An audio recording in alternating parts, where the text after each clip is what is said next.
Да, значи, како ќе кажам, значи, Груждија Калач секогаш виде дека имам потенцијал, виде дека сум малку некоординиран и он е професор на факултет за физичка култура, и тогаш не ни сакав ни 8 одделение да завршам. И он вика: "Чекај, после кариера што ќе правиш?" Тоа е отпосле, значи кога веќе почна да меѓународни медали, значи 3 пати балкански првак сум бил. Тука више он го виде а, а, а, мојот талент и мојот потенцијал што можам да направам многу повише за Република Македонија.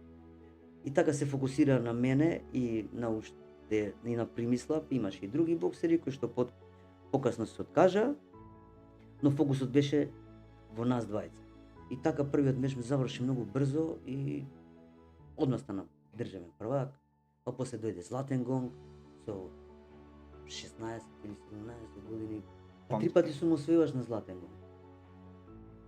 Но ние ете така успеавме како дете од Ѓорче, со леп и пастижан, некако да се носиме со цела Европа, па да не кажам и светот.